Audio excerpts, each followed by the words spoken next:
नवापुरात शिवकालीन इतिहासाला उजाळा, गड किल्ले स्पर्धेत विद्यार्थ्यांची चमकदार कामगिरी।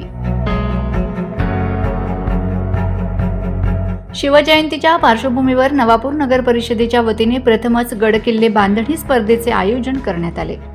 टाउन हॉल परिसरात पार पडलेल्या या आगळ्यावेगळ्या उपक्रमाला विद्यार्थ्यांचा उत्स्फूर्त प्रतिसाद लाभला। मुख्य अधिकारी डॉक्टर मयूर पाटील यांच्या संकल्पनेतून साकारलेल्या या स्पर्धेत विद्यार्थ्यांनी माती व दगडांच्या सहाय्याने शिवनेरी, रायगड, प्रतापगड यांसारखे ऐतिहासिक किल्ले साकारलेत। विद्यार्थ्यांच्या कल्पकता आणि परिश्रमातून शिवकालीन इतिहास जणू प्रत्यक्ष उभा राहिल्याचं चित्र उपस्थितांना पाहायला मिळालं। या उपक्रमात शिक्षकांचेही मोलाचे मार्गदर्शन लाभले। स्पर्धेचे उद्घाटन मान्यवरांच्या हस्ते उत्साहात पार पडले। यावेळी लोकनेते भरत गावित, नगराध्यक्ष जयवंत जाधव, उपनगराध्यक्ष नरेंद्र नगराळे तसेच नगरसेवक वतन अग्रवाल उपस्थित होते। विद्यार्थ्यांच्या कौशल्याचे कौतुक करताना भरत गावित म्हणाले की विद्यार्थ्यांनी इतिहास कल्पकतेने जिवंत केला आहे। स्पर्धेतील विजेत्या विद्यार्थ्यांचा शिवजयंतीच्या मुख्य सोहळ्यात स्मृतिचिन्ह व प्रमाणपत्र देऊन गौरव करण्यात येणार आहे। या उपक्रमामुळे नवापूरमध्ये शिवरायांच्या पराक्रमाची आठवण नव्या पिढीपर्यंत पोहोचल्याची भावना नागरिकांनी व्यक्त केली। कार्यक्रम यशस्वी करण्यासाठी पालिकेचे अधिकारी प्रशांत भट यांच्या पथकाने परिश्रम घेतले।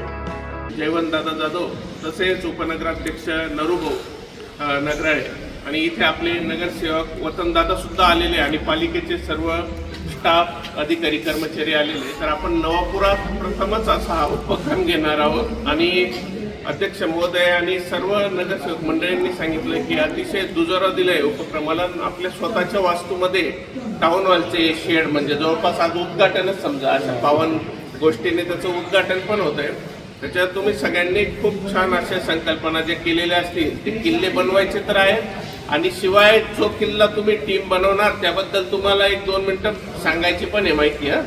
त्याबद्दल टेन्शन नका घेऊ, पण माहिती सांगायची, ते नेटवरनं पण माहिती घेऊ शकता।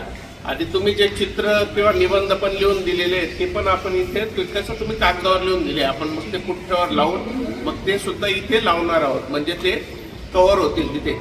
आणि तुम्ही सगळ्यांनी खूप आनंदाने, उत्साहाने, जसे महाराजांचे मावळे किल्ले, गड किल्ले बनवले होते त्यांनी, तर तसे तुम्ही सुद्धा बनवायचे आहे आणि कुठेही कोणाचे धार्मिक भावना दुखावणार नाही असं काही काम आपण करायचं नाहीये, त्याच्यामुळे कोणाच्या धार्मिक भावना दुखतील। महाराजांचे मावळे जसे सर्व जाती धर्मातले होते, सर्वांनी एकत्र येऊन मग हे काम केलं, तसं आपण सर्वांनी एकत्र येण्याची कल्पना यामागे आहे।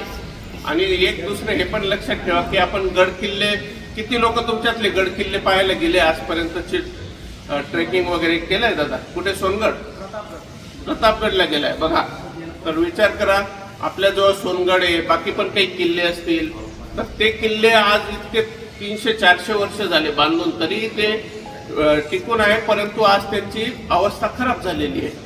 परंतु आता तुम्हाला जेव्हा कळेल मातीचे किल्ले बनवताना की साधा मातीचा किल्ला बनवायलाही आपल्याला काही तास लागतात, तर त्या काळी इतके वर्ष देऊन मग हे जे गड किल्ले बांधले ते आजच्या पिढीने आपण जतन संवर्धन केलं पाहिजे। त्यानिमित्ताने तुम्ही आता नुकताच युनेस्कोनं भारतातले जे काही किल्ले यांना संरक्षित वास्तूचा दर्जा दिलाय, जसा साल्हेरचा किल्ला असो, बाकी किल्ले दिलेले, याचा सुद्धा त्या अनुषंगाने अभ्यास करा तुम्ही। आता मागच्या जेव्हा नाशिकला स्पर्धा होती पालिकेमार्फत, छत्रपती सेना म्हणून त्यांनी स्पर्धा घेतली होती, हिरकणी महोत्सव, आणि त्याच्यात आई प्रमुख तिथे होत्या। काही 2200 वर्ष म्हणजे केव्हा सम्राट अशोकापासूनचे सुद्धा नाणे आहेत, मग हे सुद्धा आपण लावू। त्याच्यामुळे सगळ्यांनी खूप आनंदाने हा उपक्रम साजरा करा। आता तुम्हाला आपण जागा नेमून देऊ, त्या ठिकाणी करायचा आणि बिलकुल एकदम चढावड अशी नको की याचं हे तसं ते, आपला किल्ला छान कसा होईल असं सगळ्यांनी एक बघा आणि किल्ल्याची छान माहिती घ्या।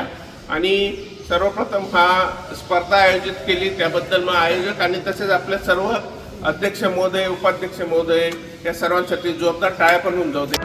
Bureau report, Navapur express news, Navapur.